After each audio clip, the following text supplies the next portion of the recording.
मजबूत पॉलिसी इक़दामात के तसलसल ने पाकिस्तान की माशी बहाली को न सिर्फ सहारा दिया बल्कि मईशत की बैरूनी झटकों के मुकाबले में मज़ामत को मजबूत किया। IMF ने पाकिस्तान के लिए तौसीई फंड सहूलत के तहत तीसरे जायजे और लचक और पायदारी सहूलत के दूसरे जायजे की रिपोर्ट जारी कर दी। माली साल 2026 की पहली छमाही में GDP की नमू में तेज़ी आई, महंगाई काबू में रही, करंट अकाउंट मजमूई तौर पर मुतवाज़न रहा, ज़र मुबादला के ज़खायर की बहाली साबिका अंदाज़ों से बेहतर रही। ये वाज़े नहीं कि पाकिस्तान के मईशत के हालात के समत जाएंगे। बुनियादी मंजरनामे के तहत खदशा है कि ईरान जंग महंगाई पर दबाव डालेगी, खदशा है जंग माशी नमू और अदायगियों के तवाज़ुन को मुतासर करेगी।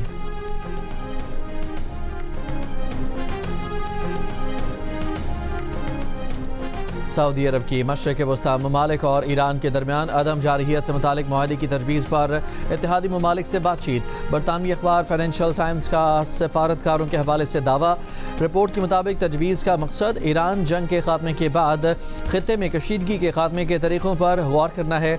खलीजी रियासतों को तशवीश है कि जंग के बाद उन्हें न सिर्फ ज़्यादा सख्त गिर ईरानी हुकूमत का सामना करना पड़ सकता है बल्कि ख़ित्ते में अमरीकी फ़ौजियों की तादाद भी कम हो सकती है। कई यूरोपीय ममालिक और यूरोपीय यूनियन के इदारों की सऊदी तजवीज़ की हिमायत। खलीजी ममालिक पर भी तजवीज़ की हिमायत पर जोर। दो मगरबी सफारतकारों का कहना है कि रियाद 1970 की दहाई के हेलसिंकी अमल को मुमकिना मॉडल के तौर पर देख रहा है जिसने सर्द जंग के दौरान यूरोप में कशीदगी कम करने में किरदार अदा किया था।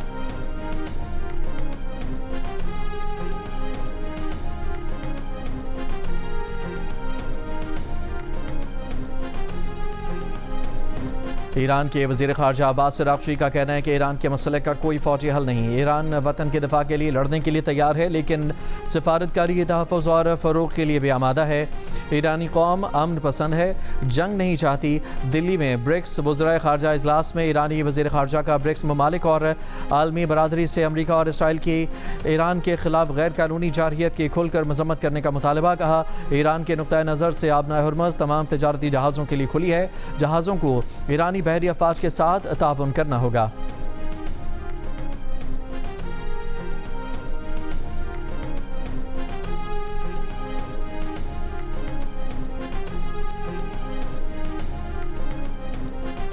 अमरीकी central command chief admiral bread Cooper ने कहा है कि ईरान का 90% दिफाई सनती ढांचा तबाह हो चुका, अब इसकी बहाली में सदियां लगेंगी। ईरान बड़े पैमाने पर हमले करने की सलाहियत भी नहीं रखता। अमरीकी हमलों के बाद हमास, हिज़्बुल्लाह और हूसी बागियों को ईरान की असलहा सप्लाई भी शदीद मुतासिर हुई है।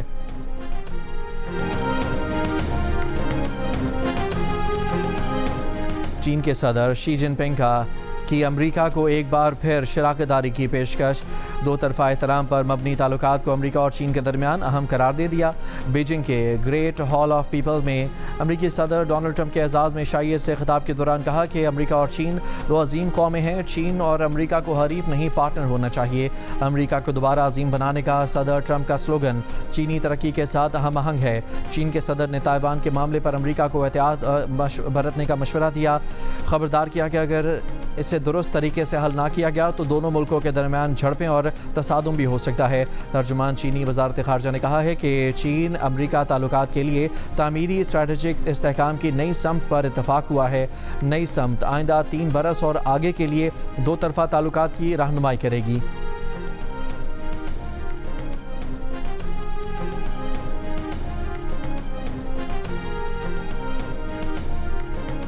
चीनी सदर ने आबनाए हुर्मुज़ खोलने में मदद की पेशकश की है। अमेरिका के सदर डोनाल्ड ट्रंप का टीवी इंटरव्यू। कहा चीनी सदर ने कहा कि अगर ईरान मामले पर कोई मदद कर सकते हैं तो वो तैयार हैं। चीन बहुत सा तेल ईरान से ख़रीदता है और वो ऐसा करता रहना चाहेगा। चीन आबनाए हुर्मुज़ खुला हुआ देखना चाहता है। चीनी सदर ईरान और अमेरिका के दरमियान मुआहदा होता देखना चाहेंगे। बोले चीन ईरान को फ़ौजी साजो सामान नहीं देगा। चीन ने 200 बोइंग जेट्स ऑर्डर करने पर इत्तफाक किया है।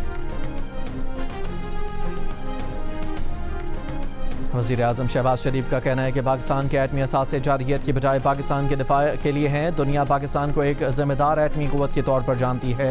एटमी ताकत के बाद पाकिस्तान को अब माशी ताकत बनना है। वफाकी काबीना के इजलास में गुफ्तगू। बोले हर सूरत में चैलेंजेस का मुकाबला करना है।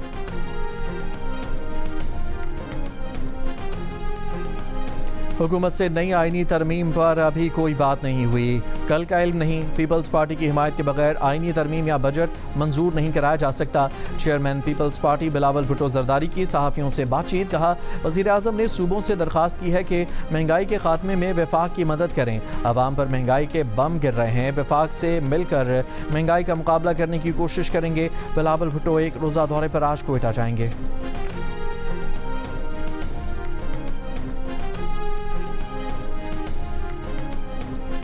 चेयरमैन पीटीआई बैरिस्टर गौहर ने 28वीं तरमीम पर हुकूमत से मौक़िफ़ वाज़े करने का मुतालबा कर दिया। पार्लियामेंट हाउस के बाहर मीडिया से गुफ्तगू में कहा कि तहरीक इंसाफ के सामने अभी कोई ड्राफ्ट नहीं रखा गया।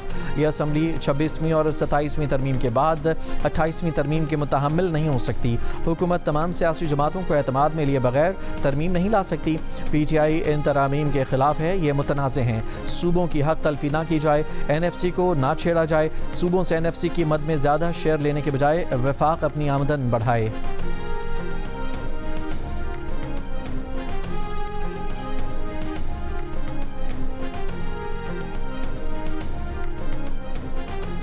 JUI के सरबराह मौलाना फजलुर रहमान ने कहा है कि आइन तोड़ते हैं तो मुल्क की तबाही के जिम्मेदार आप हैं। हमारे रहनुमाओं को कत्ल करने वालों को पता है JUI इनको मुल्क तोड़ने नहीं देगी। फ़ोन करके कहते हैं कि आप ना जाएं, दहशत गर्दी का खदशा है। क्या हुकूमत का सिर्फ यही काम है? कराची आने से भी रोक रहे थे। उन्होंने कहा कि वो जाएंगे। जमीयत का मंशूर है कि इस्लामी ब्लॉक वजूद में आए। अब मसला क़िबला अव्वल से ईरान तक पहुँच गया। अरब ममालिक से कहते हैं कि ये एक होने का वक्त है। साबिक वज़ीर आज़म शाहिद खाकान अब्बासी ने कहा है कि इस वक्त मुल्क की तीनों बड़ी पार्टियां ही इक़्तिदार में हैं। मुल्तान में मीडिया से गुफ्तगू में शाहिद खाकान ने कहा कि हुक्मरान अवाम के मसाइल हल नहीं करना चाहते बल्कि अपने वसाइल बढ़ाना चाहते हैं।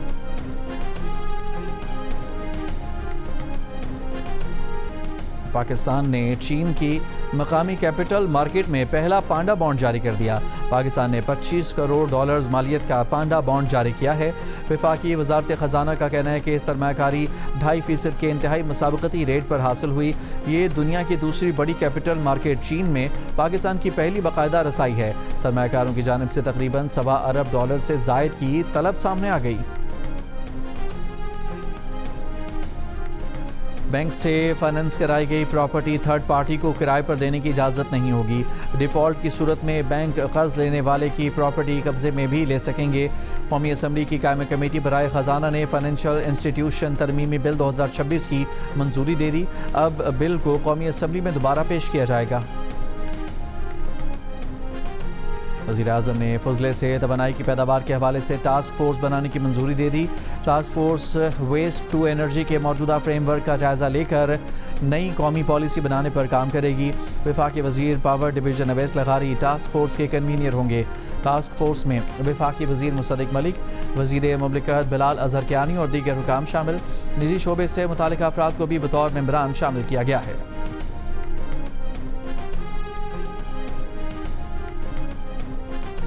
फैसलाबाद इंस्टीट्यूट ऑफ कार्डियोलॉजी में ऑपरेशन के दौरान स्टाफ नर्सेस की गफलत। ओपन हार्ट सर्जरी के दौरान मरीज के जिस्म में कैंची छोड़ दी।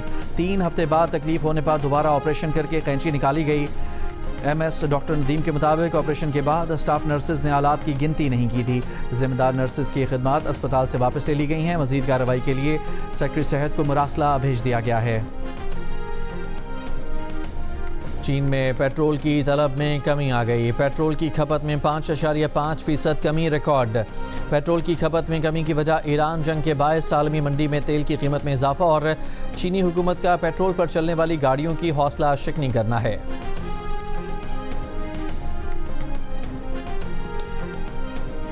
और फीफा वर्ल्ड कप के आगाज़ में 1 माह से भी कम वक्त रह गया।